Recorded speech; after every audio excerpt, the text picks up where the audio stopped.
Most people don't realize how much their personal information is being bought and sold every day. Data brokers are making billions pulling details about you from public records and the internet, and then packaging and selling it, usually without your consent. That's how your information lands in the hands of scammers, spammers, even stalkers. It's why you get endless robocalls and why ads seem to follow you everywhere. That's where Aura comes in. Aura actively removes your data from broker sites and keeps it off. They also instantly alert you if your information shows up in a breach or on the dark web. But Aura goes beyond data protection. With one app, you get a VPN, antivirus, password manager, spam call protection, dark web monitoring, and even up to $5 million in identity theft insurance. All backed by 24/7 US-based fraud support. Other companies might sell just credit monitoring or just a VPN.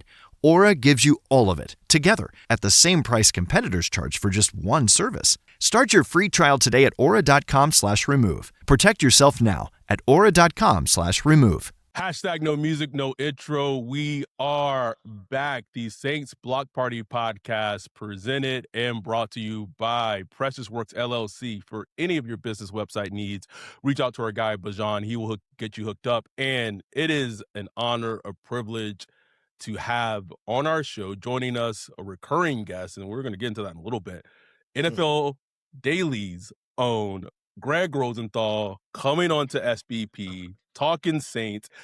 And it is the perfect week to have, we didn't plan this, that the one potentially, if not the biggest NFL trade of all time happened to coincide the same week.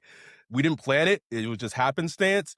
But before we get into talking Saints, before we get into talking Myles, Garrett, and all that, we got to start with a poll that was put in our Discord. Patreon.com/Saints Block Party, become a Patreon or a YouTube member. It was a poll of, and our dude, Bajan of Precious Works LLC, favorite recurring guest on SBP that people voted on in the Discord. You lost to Matt Harmon by one vote. How does that sit with you, Greg? Is there a question? Or are you just going to start with the outrage that was this vote? First of all, it was only 19 people. Let's get more people involved in the Discord. We need to be signing up for the Patreon. Thank you. It's also the off season, but yes. Yeah, I know. It's only May. It's tumbleweeds right now. You know. I got to admit, at first, I went through all the emotions. At first, I was angry. Eventually, I got to looking myself in the mirror. Am I doing enough as a Saints Block Party guest to really be making sure that these are my streets? I'm coming back over to take over the streets and like that. Harmon is a great guy, a great guest, but I think it was recency bias. But I got to look myself in the mirror. I'm getting up there. I got more gray hairs now. Maybe, I got to start bringing the heat a little better and let them know that I'm the number one guest. Matt Harmon be coming with that heat now. He breaking down Bryce Lance and stuff. Bryce Lance. Heat up again, so you know what he's got going for me? He's got his own proprietary grading system, and he's just going to gas up the Saints and just say everyone's great. Your picks, Jordan Tyson's great, and so they're going to like that.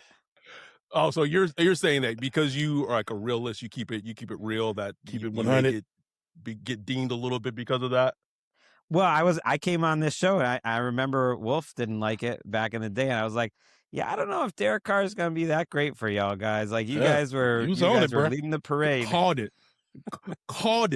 I remember specifically you were like, you could have just kept Andy Dalton for that. And I was like, what are you crazy? What the fuck is Gregg talking about? What are you talking about, man? Listen, Gregg was right on the money, bro. You know where I wasn't right, though? And maybe this is affecting the vote, too. I was skeptical about Tyler Shough coming into his rookie season, of him as a draft pick.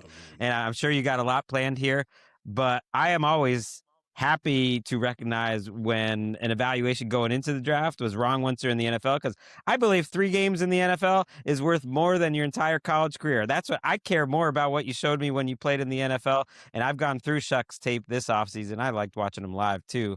And I'm on board. I mean, you guys got a real one that I'm excited about, and I'm almost surprised he's not getting more love nationally. But man, he was impressive, and now I got that one totally wrong. So I'm here to make amends on that one.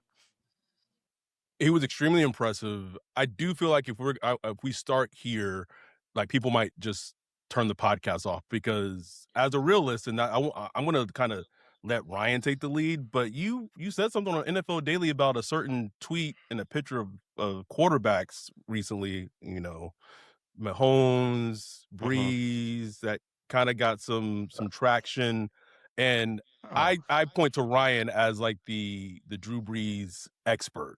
So that's just you know, it would just say the outrage came from some person saying like only one person in this picture has an MVP, which is completely like a different.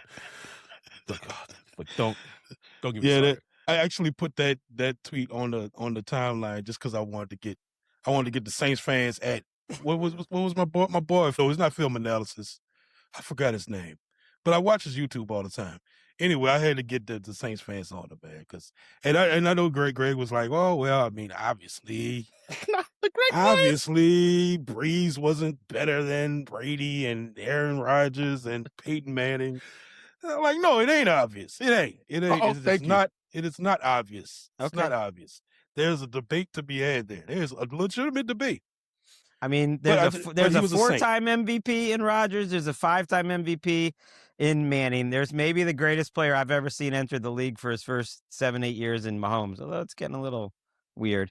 And then there's Brady. So that's an unfair group to put him against. So if you want to say him versus Rodgers, I think that's the conversation. Beyond that, I think that's the majority of the conversation. Yes, that people have, and look, I get it, like because Rodgers, like I know people don't like him now because like his personality and you know the way he's been elected, but like his prime, personality. His prime, that's a bad motherfucker, bro. Like he was a badass motherfucker with the football, man, but.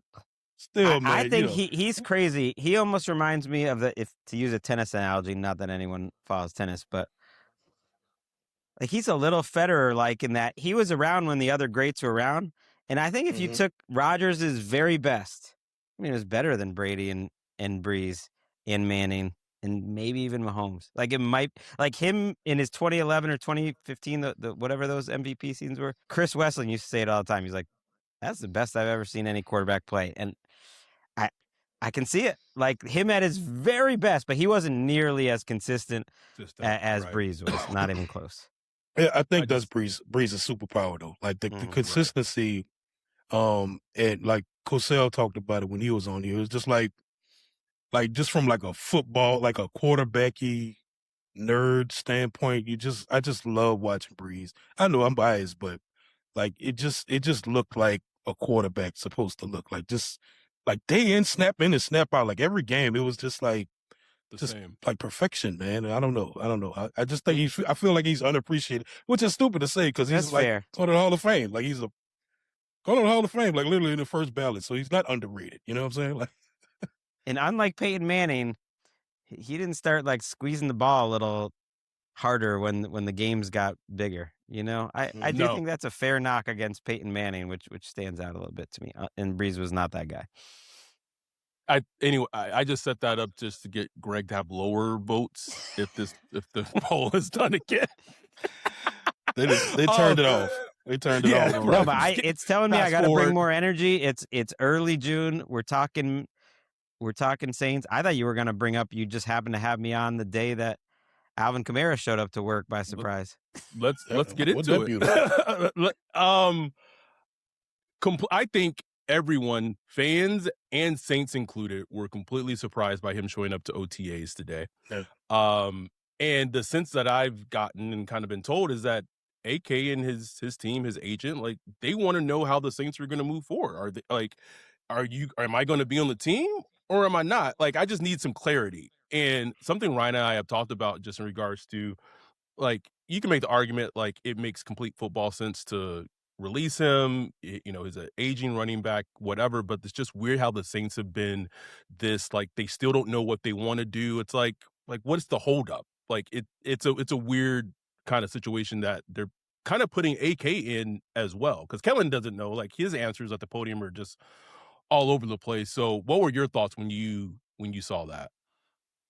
I thought it was a great move. It was such an Alvin Kamara move. And he even said, "Oh, I just was in bed and decided last night I'm just gonna show up, see what Mickey does now." And the most interesting part of it was he was saying he was waiting to see how much of a haircut, using that as kind of a term for a pay cut, I guess, that they wanted him to take. And you guys could speak a little more on the particulars of the new contract that they gave him. But it's all very confusing. I thought the way they had set up the contract now was he going to be cool? Like, how do you think this goes from here? Are they going to give him another pay cut on top of what this restructure was? That part I don't really understand, but it makes total sense that he just wants clarity and that this was a move to at least force them to be like, am I on the team or what? Yeah, I don't know. It's weird. Like, even the restructure was weird. It was like a 50% rule. I still don't really understand it, but essentially, it gave the Saints, it was like doing a restructure without having them having to pay like that, that restructured cash up front. You know what I'm saying? Like the signing bonus or whatever. So it was just it's a weird little move they did. I was wondering, like, are they trying to move him like in a trade? But nobody's trading for Alvin Kamara right now, but maybe they wanted to see. I don't know. I mean, he's guaranteed a $3 million salary this year. His base salary is $1.3 million. I mean, you're not going to give him any more pay cut. No, there's nothing. There's nothing to cut. Either he's on the team or you cut him. Like, there's no like in between. But I guess if he plays fully, you will make about $11 million if he plays the whole season. I mean, I guess they want to trim that. Money's already. I don't know, but that's the thing. They haven't even discussed it. Yeah. But they haven't even discussed it at all. Like, they've never even approached him about a pay cut yet. So I don't get it. It is. Well, and they let him speak to the media, and they're sending out tweets of him chatting with Etienne. And so I'm thinking, I think he's on the team. I mean, at worst, he's the guy. You've heard stories about these guys that get fired and then they just show up to work the next day still. Yeah. Be like, oh no, what happened? So it's like him sending those pictures out. I feel like, I guess he's on the team. It's too late now. They sent the tweet out. Right. It does feel a little bit like the toothpaste is out of like the tube, like to do that, and then like maybe a couple of weeks later, be like, yeah, well, he's gone. Like it looks like it's a bad look. Mm-hmm. Like, and that would be very un-Saints. Like I would very much. Kudos to AK for pulling that, because just from a football practical standpoint, Ryan and I have talked about this at length in terms of you can make the argument him being cut from an aging running back standpoint makes sense, but you are trying to win the NFC South this upcoming season. So if something happens to Achane and he gets hurt, then like your backups is like Devin Neal. Kendre Miller's not even practicing because his ACL tear last season. So just from a depth perspective, it just makes more logical sense to just ride out this one last season with him and let him ride out to the sunset rather than just getting rid of him, because then you're hurting your team depth at the running back position, and you want depth if you're trying to compete and win an NFC South title. Yeah, and when he's making that little money, like if it's not working out, you can see how he looks in camp. You could something could happen in the season, but I love the idea of Alvin Kamara as just your backup third down back. I mean, he's built to be a third down back. Yes. that you don't put many miles on during the season or anything, and he just comes in to spell Etienne sometimes. I don't know. I just don't get it. And look, they've asked Kellen more, like every possible way you could ask him. Like Underhill asked the point blank, like, do you have a vision for him on the team? And he was like he said, yeah, like, oh yeah, definitely I have a vision for him. But it was still kind of like a hedged answer. It's just weird, man. I just would like to know, like, what are y'all gonna do? Like, what is happening here? Like, is he on the team? Is he not? If you're gonna cut him, like, just move on. Put out the thank you tweet, thank you for your service, and just move on, man. Like, just do it. There's a thief in these finals. Just what other somebody who's been quietly locking up all series. You got a hunch of who it is. Underdog's got $1 million for whoever calls it right. Pick your player every game, include their steal stats. Series ends, steal leader gets crowned, pot gets split among everyone who called it. It's simple as that. This week on Underdog, I'm looking at the finals and selecting Wemby for higher than 27.5 points and Jalen Brunson for lower than 2.5 3-pointers. Download the app today and use promo code BLOCKPARTY to score $50 in bonus entries when you play your first $5. That's promo code BLOCKPARTY. Underdog. Make picks, win money. Must be 18 plus, 19 plus in Alabama and Nebraska, 19 plus in Colorado for some games, 21 plus in Arizona, Massachusetts, and Virginia, and present in a state where Underdog Fantasy operates. Terms apply. See assets.underdogfantasy.com/web/play and get terms _DFS_.html for details. Offer not valid in Maryland, Michigan, Ohio, and Pennsylvania. Concerned with your play? Call 1-800-GAMBLER or visit www.ncpgambling.org. In New York, call the 24/7 Hope line at 1-877-8-HOPE-NY or text HOPE-NY 467-369.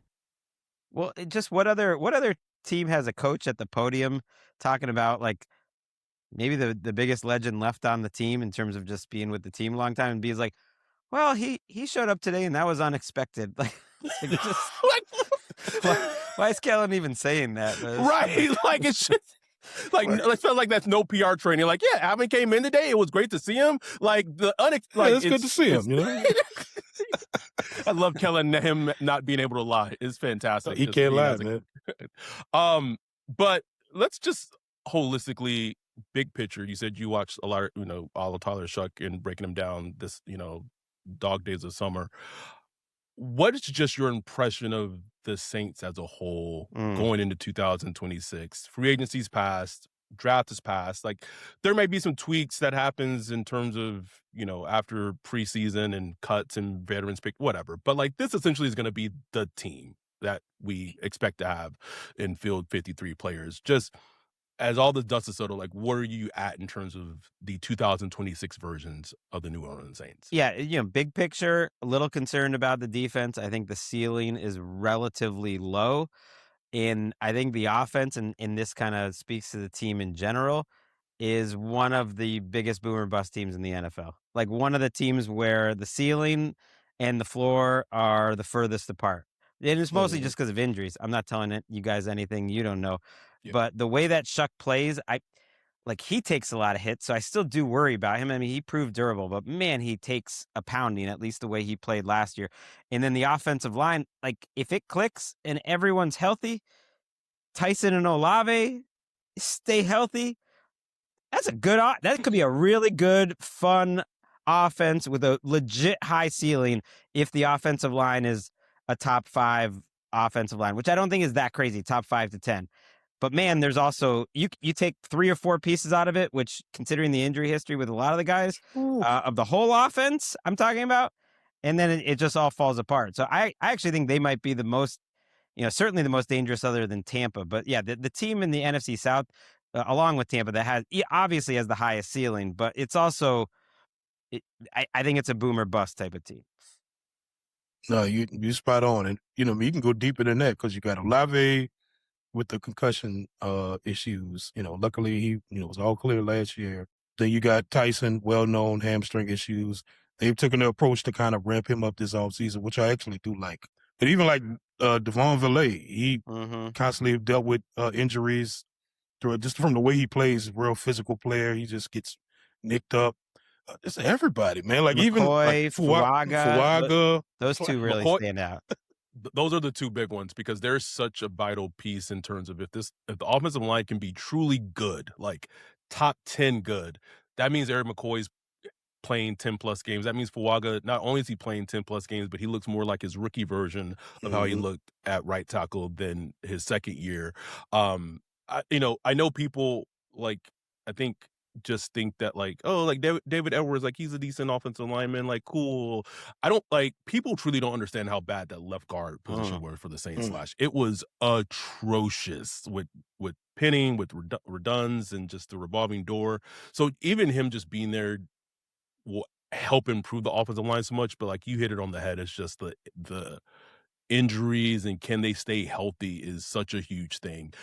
The thing that Ryan and I talked about, you hit on the defense, is like it just feels like it's a defense that's prone to regress of how they ended last season. Now you can bring up the fact that they weren't playing like super great teams, but like Brandon Staley very much was in his bag and had the defense humming, especially towards the end of the season. Chase Young had a good season, but it just feels like there's going to be a step back But I would just ask you, what is the path for this defense to at least either maintain or even go up a level in terms of what they can do defensively, kind of with the current talent that they currently have? I think it's that the Staley-sance, starts really getting going. It was happening late last year. It's year 2 of the system, and that the guys in the system, there's a lot of smart players in this system, like Justin Reed, and you have veterans that Werner and Caden Ellis end up playing pretty well together, because you look at just the overall pass rush. I know Chase Young is a good player, but between the defensive tackles and then the rest of the edge position,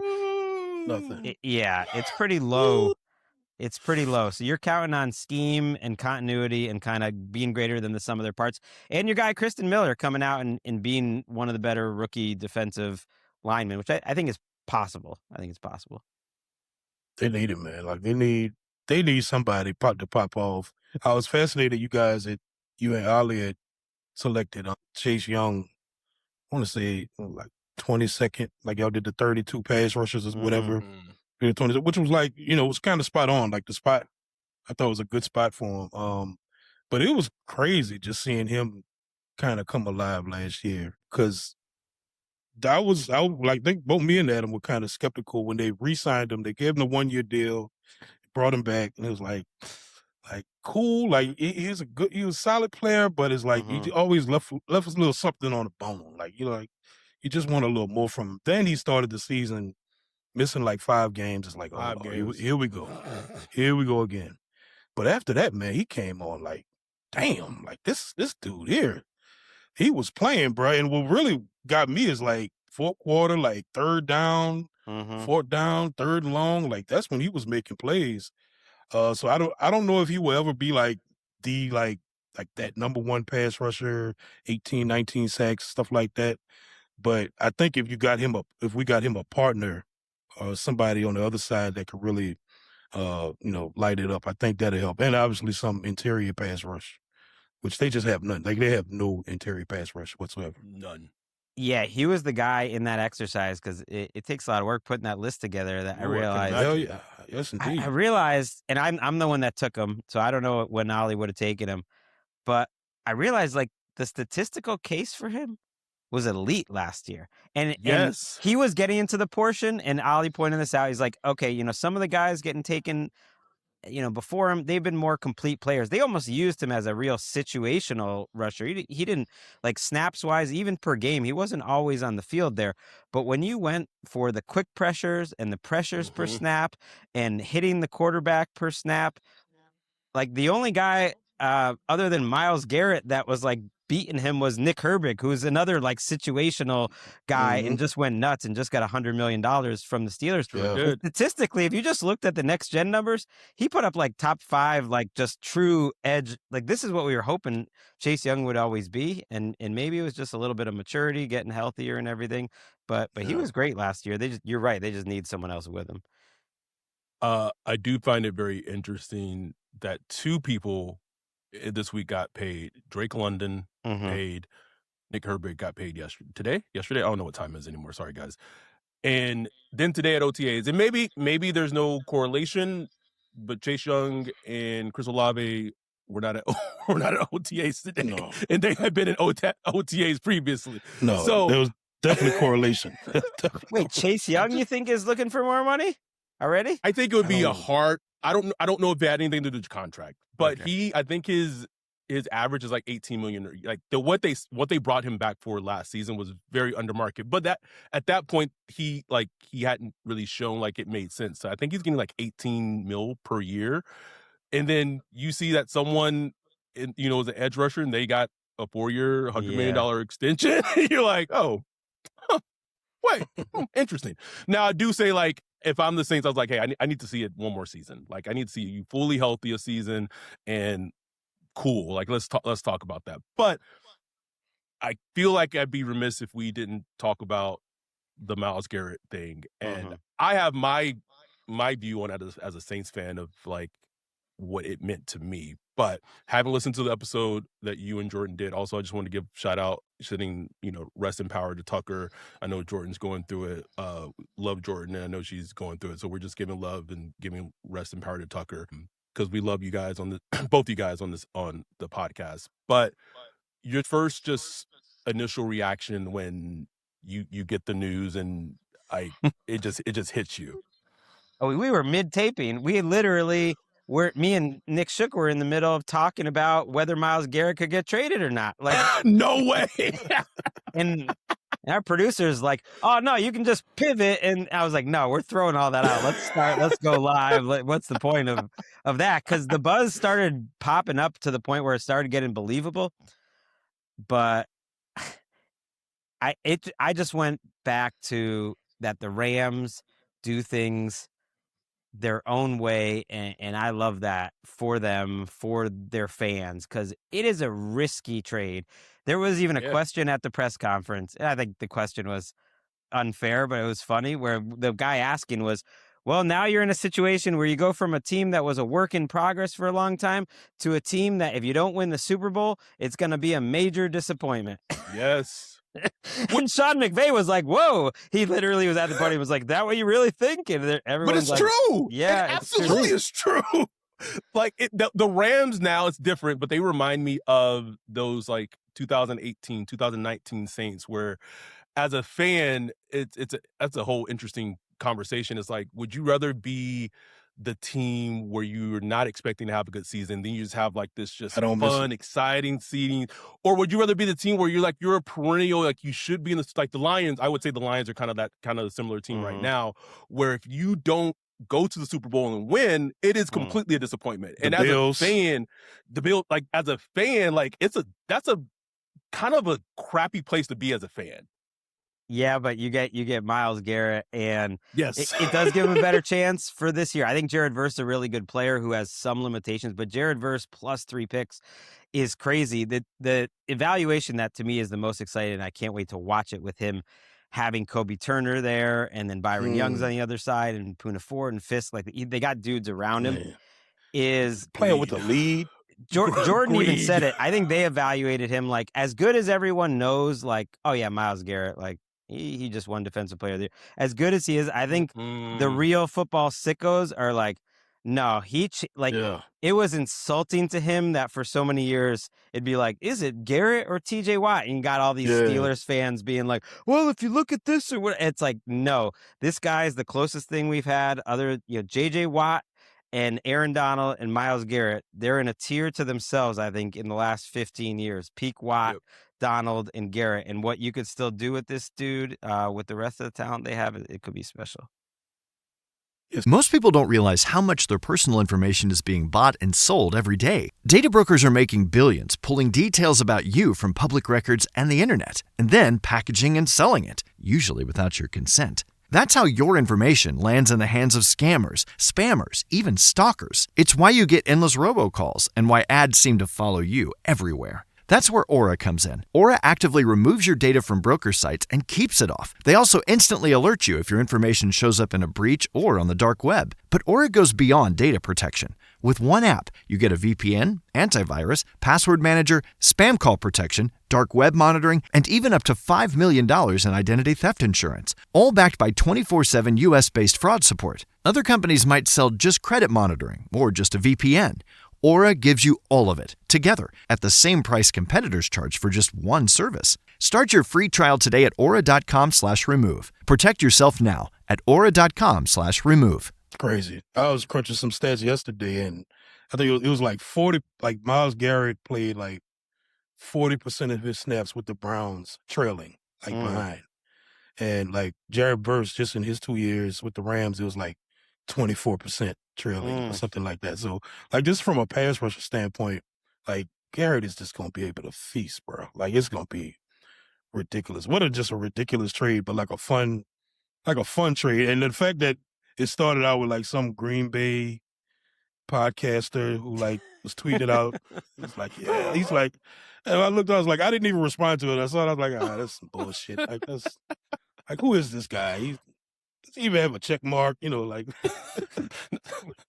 he was close. Like he said it was like a Ricky Williams deal or something. But he was close. Shit. He was close. When we were talking about it on the podcast that never aired, I called him out by name. It was Easton something, yeah. Easton Stick. It's not Easton. Chargers legend Easton for Packer update. He got it going, and someone else said something, and I was like, and I was screaming at y'all. I was listening to y'all podcast. I was screaming at the end because y'all was talking about, well, I guess we didn't get the AJ Brown trade yet. I'm screaming like, just wait a couple of minutes. It's coming. Like, just hold on. It was like 3 hours, but by then, it was tough. Yeah, it was tough. It was you know, we got to spread out the content. So I was fine. Yeah. You know, we beat AJ Brown. Yeah. Just going to that, right? You tweeted about it, but last year Michael Parsons gets traded, and it's like, oh, well, like a generational pass rusher gets, and then the next offseason you have an even more or better pass rusher gets traded. What is just your overall and I know you tweeted it, but just your view in the league of like how these things are able to happen? Because typically, like, we would never see a top 3 pass rusher get traded in the prime of their careers, and now it's almost seems like it's now like borderline like commonplace. Right. Yo, and like, what up, Wolf? What are you looking at? Man, I'm checking out this website. This site is cheeks, bro. In the 21st century? How do you have a crappy website? Couldn't be me. They need to hit up our guy Bijan with Precious Works. Precious Works offers to not only build you a website that's tailored to you and your customers' needs, but also to continue to manage and maintain it so you can focus on your business. Don't have much time?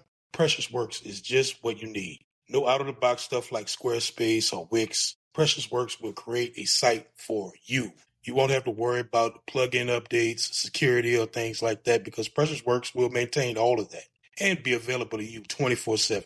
Bijan set up Saints Block Party Podcast website for us a few years ago and hit it out the park. He also keeps it up to date and helps us anytime we want to add something new like a form or the prospect matching tool that we did for the NFL draft. It's like having your own personal developer just a text or a call away.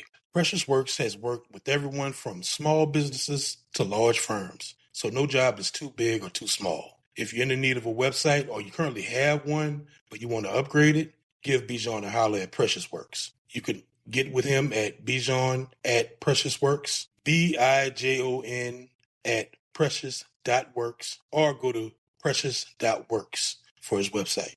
Make sure to tell him Saints Black Party sent you. Right. And like deals like the Jalen Waddle deal and all the other, like the Trent McDuffie deal, like we don't even think about that. 5 or 6 different first round picks got traded for veterans this offseason alone. Yeah. I love it. It's what I've always wanted. I thought the Eagles and the Patriots to a lesser degree last decade were a little ahead of things on this. But the number one thing is everyone's so damn smart. Even the Saints don't have cap problems anymore. You know, that shit? There's no void years, but for real, there's just so much cap space. There's too much, and there's got to be those neat TV deals. It's going up. It's the opposite of the NBA, where no one's under the cap. There's like 5 teams who can actually spend in free agency. The problem in the NFL is they can't spend enough. They can't find players to spend it on. Right. So you might as well spend it on these trades and give up the future picks, and like it just opens it all up that this cap space is out there. It's so much harder to get good players than it is to create cap space. Hard. So hard. It's so hard. I was looking at like the Saints free agents next year, 2027. It's nobody. Like Chris Olave, like you assume Chris Olave gets taken off that list this year, but after that, it's nobody. It's just a bunch of just like depth players. There's nobody to pay. So they're going to have cap space with nobody to pay. You know what I'm saying? Like they're going to have to figure out. Oh, Lord. So Loomis. So you make some trades. And the crazy thing about these trades too, like for these ones in particular, like AJ Brown and Myles Garrett, if you just look at the money coming their way, because the teams that they're coming from already paid them all the upfront money and stuff. Oh, that's right. They're cheap. Garrett's only due $100 million in cash like the next 3 years, which 33 a year for Garrett. You're like, that's not bad. Yeah. And then AJ Brown's even less. Like his cap numbers the next couple of years like add up as like 7 and then 10 and then 17. He'll be asking for more money after this year if he does well. But either way, it's like it's easy to take them on. But you just got to be willing to give up some picks. It takes some guts, but it does. Yeah. It can work. But that's what I actually look forward to with having cap space at some point, because in the for the past 10 years or whatever, the Saints wouldn't be able to do stuff like that. Or if they would, they have to like at the same time do some kind of cap gymnastics with somebody else if they wanted to make a trade happen. Like I remember one year when they were Sean Payton was trying to get who's the cornerback in Carolina? The good cornerback. Josh Norman. Josh Norman. They were trying to get Josh Norman. Sean Payton had him on the phone. He had Drew Brees on the phone. Drew Brees was holding out at the time for a contract. So he's trying to figure out like how to fit Drew Brees' new contract in and like trade Josh Norman at the same time. He was just like, but when you have cap space, you're able to just make a move. Like, if wait, he had Drew Brees trying to sell him on the Saints on the phone too? No, sell Josh Norman while he was in the contract, his own contract. He was trying to explain to Drew Brees, like, look, whenever you sign, we need to structure your deal in a way so we could fit Josh Norman in, because of course Drew Brees was going to sign, but it just was right. It was the off season, so it was just like that kind of stuff is the stuff that, even though I do think like the salary cap, stuff is kind of overrated as far as like, we don't have any salary cap space. It is a hindrance sometimes, especially with like, if a guy becomes available immediately, you can either take on $10-20 million in a cap hit. If you don't have it, you just like stuck out. Especially if you can't restructure anybody, real quickly or whatever. And the Saints were in that position for a long time. Like they always had to do some kind of cap gymnastics to make that happen. They have, and I think I'm a little scared going to off season next year, but we'll cross that bridge when we get to it. Yeah. The thing that hit me as a Saints fan when the Garrett news broke is there's a part of me that hopes, and maybe it hasn't, but like hope like maybe this is like maybe calm some Saints fans down just in terms of like optimism. And I'm not trying to like tone it down too much, but if you've listened, if you've been in our YouTube comments and what have you, post-draft, post-free agency, Saints fans think the Saints are winning 11, no 12 way. After games. this Harmon stuff, they're dead to me. I'm not listening. Think they're going to be like a 2 seed in like the NFC and like will easily win the NFC South. But like, it's like that Garrett trade happened, and my first thought was like, man, I hope fans just realize like how much of a different tier, like maybe 2 tiers that the Saints have still yet to get to, where they're not there yet. Like they're now actually functioning as like a stable, decent franchise and with common sense, but we're not there yet. Like it's going to take some time and a lot of things to go right, continue to go right for them to get there. But that was my first kind of reaction. It was like, I hope that kind of, who knows, people will listen to this like, no, like we can beat the Rams. Like I can guarantee they're going to be people in the YouTube comments saying like, oh, the Saints can beat the Rams, and be like dead ass serious when they say it. But that was like, as a Saints fan, when that trade happened, I was like, I hope that kind of like woke people up that we are not there yet, close.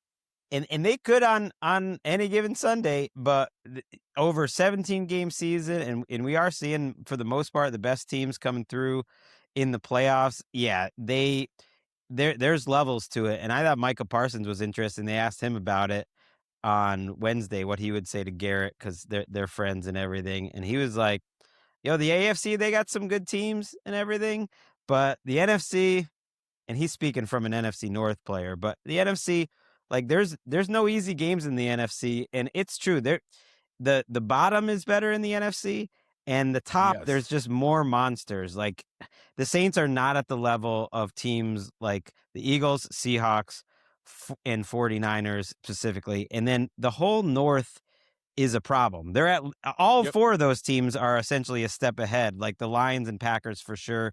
And even the Bears and Vikings, you can get to that level, but it's just, there's just such great depth. There's so many quarterbacks now too in the NFC. It's not just top level at the AFC. And so, yeah, he's right. You can get them on a Sunday, but it's more the teams, even like a team like the Bucs, who I'm pretty high on, has to look at that and be like, man, we've done a lot of right things. We got a lot of good players, but we're not at that. We're not at that level either. And we have Baker Mayfield.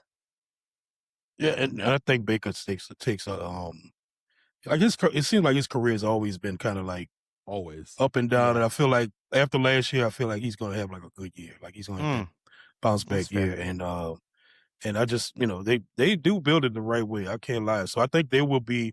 But look, the Saints got busy with the Bucks last year in Tampa, and that was with like, I can't even tell you who was on the Saints. I mean, they had William Sherman on the offensive line, and it was just in tatters. And so I do think the Saints do have a chance to win the NFC South. I just can't buy the Falcons, and that's not even my bias. Like I'm like, what are they doing? Like, what are the Falcons doing? I don't get it. They stink. I think they could be one of the worst teams in the NFL. I really do. So we'll see. I'm glad you brought up that Bucks game, though. I don't want to bang on the Falcons because I did go back and watch Shough, and it was that Bucks game and then the Panthers game the following week that really sold me on him. And when I went back to watch those games, he's got that something where late in games, his courage and his ability to make plays, and everyone remembers the scrambles, but he had a number of third down plays, whether running, they were backed up in difficult situations in those games, and he was money. And like my overall picture of him really improved watching it, but especially those late and close situations. And that surprised me. He was not afraid. He was not shocked. Yeah. Like from his college, I just didn't see that in college, man. I just didn't see that. And just the way he played and with who he played with. Like he was throwing a Ronnie Brown and a Samaj Torre, and this week, Kevin Austin Jr. was catching money downs on third down. Valet, he had Valet looking like we were finally like, Valet looked good in those games. I didn't realize how many difficult grabs. And that's the thing. You do worry a little bit. And I think the big question for Shough is like, number one, can he avoid taking some of those hits? Because I told you this, Adam. He looked like the two quarterbacks I always think of the most that just stand in there and got killed. They were so gutsy and they were so strong was Ryan Tannehill and Cam Newton, where they didn't really get hit, but they got brutalized because it was a combination of guts and not having a ton of feel of like getting out of the way, and they would just get killed. And so can Shough survive that? And then also because he's an older player, do we get the second year leap that you'd love to see, or is it just going to kind of be the same stuff? Because if you do get that second year leap, then you're really cooking with gas. Okay, so you kind of took my next question. One of the last ones I have for you is like, and we asked this people who've been on the podcast this offseason is like, what does that second year leap for Shough look like? Like, how do you quantify and contextualize what that leap is? Well, I think it's getting hit less. It's taking less sacks. It's finding that balance. It's the offensive line certainly helping him out, but his pressure like they weren't bad last year. I don't think for him either. They really weren't that bad. And it's taking way less negative plays. And honestly, just the consistency in terms of the decision making, but I liked it. I think it's just him backing it up, and then the surroundings are gonna help him out. That to me would be his second year leap. He showed me a lot more in his first year than I really expect. Because if he plays at the level he was playing at the end of last year, and the O-line and with Olave and Tyson, the weapons are just better, and it's year two with more. That's all you need. I don't want to ask for more than that. I don't want to ask for more than that. And you should get more, though. I mean, look, he's gone. It's his team now. You know what I'm saying? He's been here all off season. He's taking on the leadership role. He's getting all the snaps, all the ones. So it's his now. You know what I'm saying? So I'm really fascinated to see if he really does take that leap. Like you saw it yourself with Drake May from his first season where he played, maybe 12 games. If you had to watch the games to actually see, like, oh, there's something there with this Drake May. He just needs a better team around him. And then that happened the next year. They went to the damn Super Bowl. Now, I wouldn't expect that from the Saints at all, but I do want to see that, like, that undeniable where you don't even have to kind of like squint. Because like right now you look at, if you pull up next gen stats or whatever, you look at Shough stats, you got to kind of squint and see like, oh, there are some good stats there, but like, it's still not like great. Drake May, like his second year, like he was elite in every metric. Like every metric is like, damn, like Drake May was cooking. And the eye test, like, you can watch the game and be like, yeah, he's freaking balling. So I hope to see, like, it doesn't have to be a jump like from that to like Drake May level, but I hope to see where the eye test, the statistics, the wins, all that stuff just kind of match, and you don't have to squint to look at it. Yeah, the feel of when to use his athleticism. But I think the May comparison's a good one. He obviously doesn't have the skill set that May has. At least I think that's obvious. Like I thought May was one of the best prospects I'd seen, but I think it's a good comp in that I did feel I didn't think May was going to have the season he had last year, but I did feel like he showed me enough in his rookie season that I felt I felt so good about him. I felt like I knew. I actually do feel that about Shough. As long as he's healthy, I actually do feel like I saw enough, not to be at the May level, but to be a plus starter level. Like I feel like I saw enough, and that's why I'm talking about the surroundings and just getting the rep. And I'd love to see him have that feel of when to use his athleticism too, because when he felt like he needed to, he made it happen. And so that's a way to kind of avoid getting hit instead of just standing back there. I mean, he gets through his reads really fast, which that really impressed me. But he'd almost trust it too fast. He'd be getting like 1 to 2, 3 to 4, and then it's like at 4, and it's like pooh, he's just getting killed, you know. I think that also. My last one I have for you, Kellen, his progression as a second-year head coach. In theory, you have your guy at quarterback. You have weapons, offensive line. What does that look like for him in terms of his growth in the second year at head coach? In terms of obviously he calls the plays, but he's also the CEO of the team. What are the things that you would want to see from okay, all right, Kellen, okay, I see what you're doing. To make you maybe your opinion of him as a head coach. That's not a play caller to maybe lift and be elevated. I don't know if he's ever going to change with the media. We'll see. No.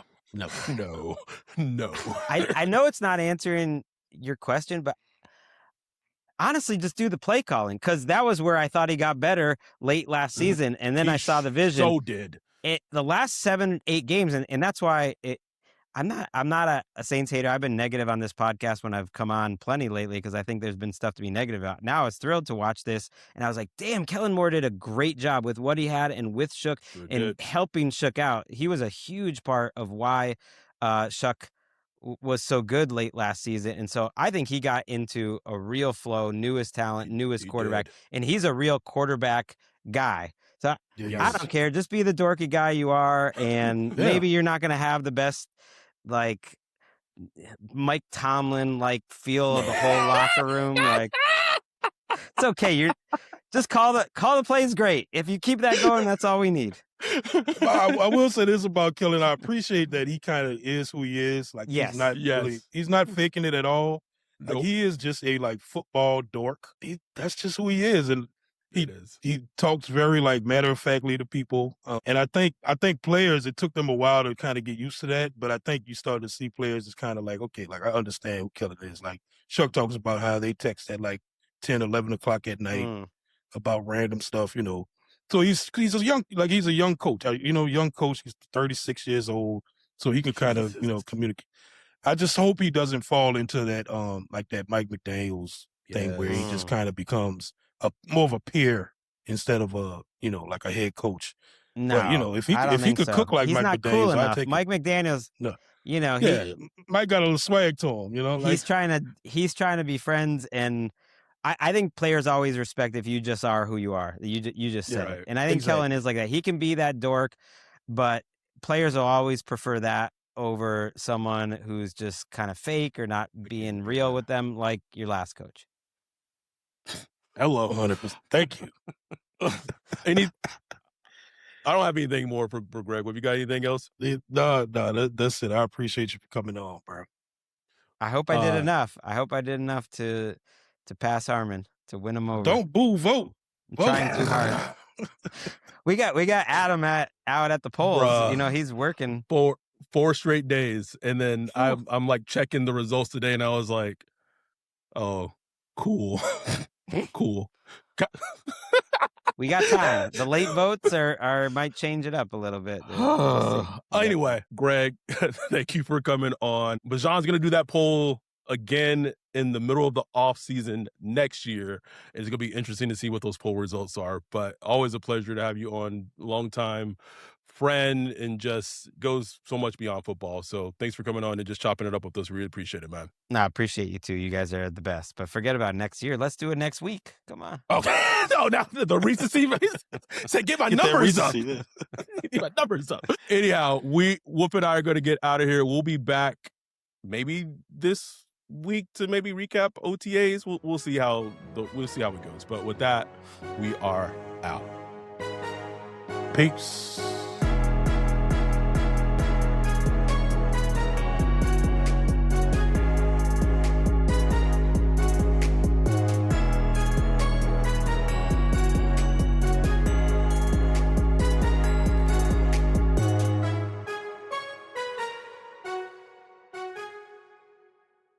Most people don't realize how much their personal information is being bought and sold every day. Data brokers are making billions, pulling details about you from public records and the internet, and then packaging and selling it, usually without your consent. That's how your information lands in the hands of scammers, spammers, even stalkers. It's why you get endless robocalls and why ads seem to follow you everywhere. That's where Aura comes in. Aura actively removes your data from broker sites and keeps it off. They also instantly alert you if your information shows up in a breach or on the dark web. But Aura goes beyond data protection. With one app, you get a VPN, antivirus, password manager, spam call protection, dark web monitoring, and even up to $5 million in identity theft insurance. All backed by 24/7 US-based fraud support. Other companies might sell just credit monitoring or just a VPN. Aura gives you all of it, together, at the same price competitors charge for just one service. Start your free trial today at aura.com/remove. Protect yourself now at aura.com/remove.